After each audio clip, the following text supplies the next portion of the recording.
안녕하세요. 로엘 법무법인 박윤희 변호사입니다. 이번에는 도시개발 사업과 도시정비 사업의 사업 시행 주체라고 할 수 있는 조합에 관해서, 그리고 그 조합에 이루어진 조합원에 대해서 알아보겠습니다. 도시개발 사업이나 도시정비법 모두 사업 시행 주체는 그 지역의 토지 소유자들로 이루어진 조합입니다. 조합이 설립되는 시기는 기본적으로 도시개발법이나 도시정비법상 기본 계획이 수립이 돼서 개발구역이 지정이 된 다음에 조합이 설립이 되는데, 이렇게 조합이 설립되기 전에 이 사업을 추진하는 추진위원회라는 단체가 있습니다. 추진위원회는 도시개발 사업이나 도시정비법 모두 사실상 이 추진위원회에 의해서 이루어지긴 하는데, 도시개발법에는 추진위원회에 관한 규정이 따로 없습니다. 조합에 관해서만 규정을 하고 있고, 이 조합의 어떤 운영이나 조직에 관해서도 상세하게 규율을 하고 있지는 않습니다. 반면에 도시정비법은 추진위원회의 어떤 조직이나 운영, 그리고 그 권한에 관해서 상세히 규율을 하고 있고, 조합에 관해서도 상세히 규율을 하고 있습니다. 이게 도시개발법과 도시정비법상의 조합 관련해서 차이점이라고 할 수 있습니다. 이 추진위원회와 그러면 조합의 관계가 어떻게 되냐?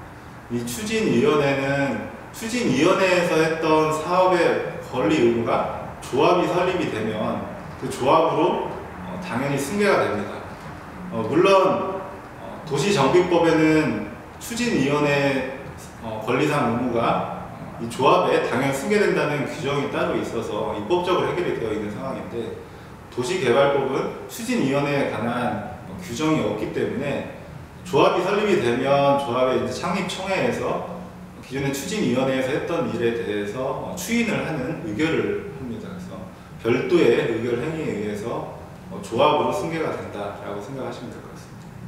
이 조합을 설립하는 거는 조합 설립 신청을 이제 지자체에 인가를 받아야 되는데, 인가 신청을 하고 나면 지자체에서 이제 심사를 해서 인가 처분을 내려줍니다. 이 조합 설립 인가 처분은 이 조합의 행정 주체로서의 지위를 부여하는 설권적 행위다. 그래서 조합 설립 인가 처분을 다투기 위해서는 항고소송인 행정소송으로 다퉈야 됩니다.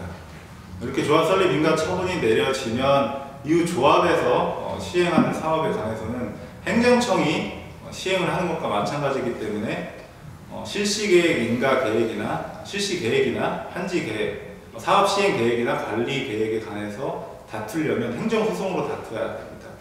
그리고 조합이라고 하는 것은 그 내부적으로 조합원으로 구성이 되어 있기 때문에 이 조합원들이 주로 이제 총회에서 중요한 사항들을 결정을 합니다.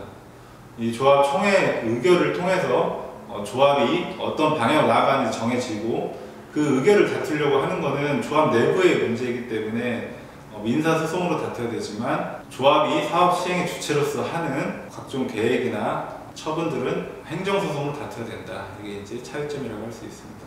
이 조합 총회에서 중요한 부분은 이 조합 자체가 이미 이제 총회를 통해서 중요한 사항들을 다 결정하고 있기 때문에 총회 의결이 가장 중요할 것이고, 소속되어 있는 조합원들의 의결을 통해서 이루어지기 때문에 조합의 의결권들이 중요하다고 할 수 있습니다.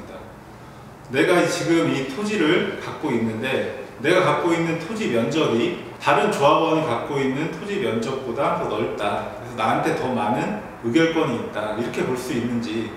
하지만 이거는 이렇게 볼 수는 없고요. 조합원들의 의결권은 각 조합원별로 평등하게 주어집니다.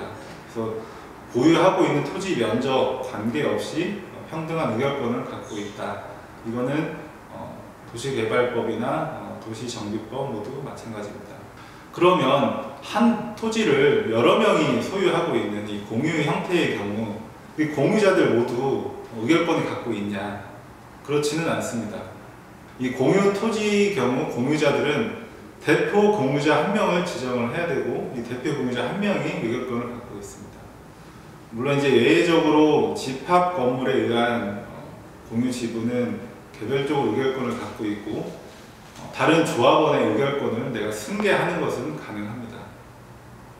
조합의 의결권이 중요하다라는 점을 말씀드린 거고요. 그리고 조합 대부분의 이제 의사결정이 총회 결의를 통해서 이루어지는데, 이 총회라는 거는 이제 사전에 이제 통지를 하도록 되어 있습니다. 어떠한 안건으로 언제 어디에서 이제 총회를 이루어질 테니 참석을 하라는 통지가 이루어지고, 통지에 이루어지면 총회에 참석을 해서 의결권을 행사를 하게 되는데요. 총회에 참석하지 못하는 사람은 미리 서면으로 의결권을 행사할 수 있습니다. 이런 서면에 의한 의결권 행사를 인정을 하고 있습니다. 서면에 의한 의결권 행사의 경우 서면 결의서의 내용을 어떤 형태로 이제 이루어지는지는 이 도시개발법에는 이 조합의 운영에 관해서 법률에 따로 이제 상세히 규율을 하지 않기 때문에 조합이 설립되면서 작성한 정관, 그다음에 이제 기타 세부 규정들에 의해서 운영이 되기 때문에 이 서면 결의 내용에 관해서는 조합의 정관 내용을 잘 살펴보아야 합니다. 그리고 도시정비법은 조합의 어떤 운영에 관해서 자세히 규율을 하고 있기 때문에 이 도시정비법 법률을 보아야 될 뿐만 아니라 그 조합의 정관도 역시 같이 살펴보아야 합니다. 그 서면 결의 내용에 이제 특히 도시정비법은 조합에서 총회를 통해서 의결하는 사항 중에 일정 조합원 수 이상이 총회에 직접 참석하도록 규정하고 있는 내용들이 있습니다. 예를 들어 시공사를 선정을 한다거나 다른 이제 계획을 관해서 의결을 하는 경우에 일정 수 조합원 이상원이 직접 총회에 참석을 하도록 되어 있는데, 이 서면 결의서를 통해서 의결권 행사하는 사람들은 총회에 직접 참석하는 사람으로 당연히 볼 수는 없겠죠. 그래서 도시개발법과 도시정비법상의 또 하나의 차이점이라고 할 수 있습니다.